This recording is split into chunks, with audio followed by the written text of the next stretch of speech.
يعود تاريخها إلى أكثر من 3000 عام.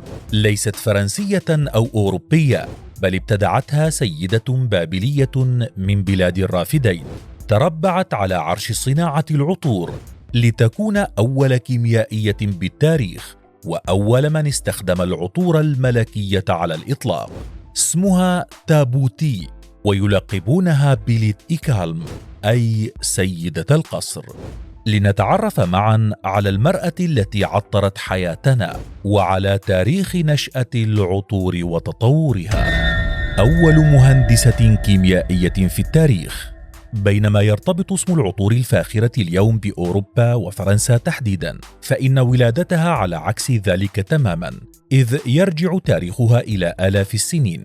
ورغم أن أول ظهور لها يرتبط بالفراعنة بمصر، لكن مدونات الرقم البابلية تؤكد أن بلاد ما بين النهرين شهدت وجود أول صانعة للعطور بالتاريخ، والتي ذكرتها الرقم باسم تابوتي، وتعرف بأنها أول كيميائية وصانعة عطور بالتاريخ، إذ ذكرت الكتابات التي يعود تاريخها إلى 1200 قبل الميلاد وصفات المرأة التي صنعت بموجبها العطور، وهي تابوتي التي لقبتها المدونات باسم بليت إيكالم، وتعني سيدة القصر باللغة البابلية، إذ كانت تشرف على تحضير عطور القصور والزيوت التجميلية. كذلك لم تقتصر إنجازاتها على صناعة العطور فحسب، بل تعد أول كيميائية بالتاريخ، فقد كانت تصنع الزيوت الطبية والزيوت ذات الاستخدامات الدينية، كتلك التي يستعملها الكهنة في الشعائر الدينية.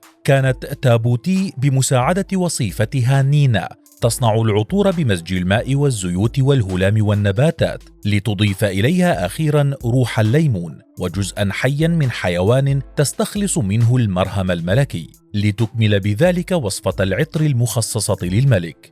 وقد كان للعطر في تلك الحقبة من تاريخ بلاد الرافدين أهمية كبيرة، خاصة في الاحتفالات الدينية، إذ تتمتع برمزية جعلتها بمثابة جسر بين الآلهة والمتعبدين، وأداة من أدوات التواصل مع الآلهة. ووفق الاعتقاد البابلي، فإن الروائح الطيبة تقرب المرء من الآلهة، لذلك كانت أهم تحضيرات الأموات للدفن معالجتهم بأنواع متنوعة من العطور، وهو ما يفسر العثور على عبوات عطور فارغة في مقابر بلاد الرافدين. تطور العطور بعد تابوتي. بينما تبرز تابوتي كاسم بأنها أول من ركب العطور بأنواعها التجميلية والطبية والدينية، فإن أول من صنع زجاجات العطور هم المصريون القدماء، ويرجع تاريخ ذلك إلى حوالي 1200 عام قبل الميلاد. أيضا كان للكيميائيين العرب والفرس دور في إنتاج العطور ونقلها إلى جميع أنحاء العالم. وبينما حاربت عصور الظلام المسيحية العطور وحرمتها، إلا أن المسلمين أولوها مكانة رفيعة وجعلوا تجارتها من أهم التجارات في العالم. ويعد كتاب كيمياء العطور والتقطير للكيميائي العربي الكندي واحدا من أهم كتب العطور في القرن التاسع، إذ ضمنه صاحبه بأكثر من 100 وصفة لصناعة العطور والزيوت العطرية والكريمات.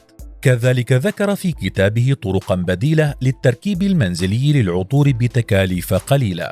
ومن بعده اشتهر ابن سينا في هذه الصناعة، حيث ابتكر استخراج الزيوت من الزهور بالتقطير، وهي الوسيلة الأكثر انتشارا اليوم. وتربع العرب والفرس على عرش صناعة العطور واستخدامها ونشرها حتى القرن السادس عشر، حين بدأت العطور تكتسب شعبية بفرنسا، وهنا نشأت محكمة العطور التي أسسها لويس الخامس عشر، وأصبح بموجبها كل شيء معطرا. وفي القرن الثامن عشر ظهرت الكولونيا، وكان اكتشافها قفزة في صناعة العطور التي تنوعت استخداماتها وأغراضها، فظهرت العطور الطبية والرومانسية وغيرها، وباتت صناعة ضخمة تسعى لإرضاء أصحاب الأذواق من الأغنياء والطبقات المخملية. ومع مطلع القرن العشرين بدأت الشركات تتخصص في ماركات معينة للعطور، ودخلت دور الأزياء على الخط، حيث بات مصممو الأزياء يروجون للعطور بتسميتها بأسمائهم. واليوم تحتل العطور الفرنسية المكانة الأولى في العالم، لكن مع ذلك تبقى تابوتي البابلية هي المرأة التي يعود لها الفضل في هذا الابتكار الرائع. فهل كنت تعرف هذه السيدة من قبل؟ وهل سمعت بقصة العطور وتاريخها من قبل؟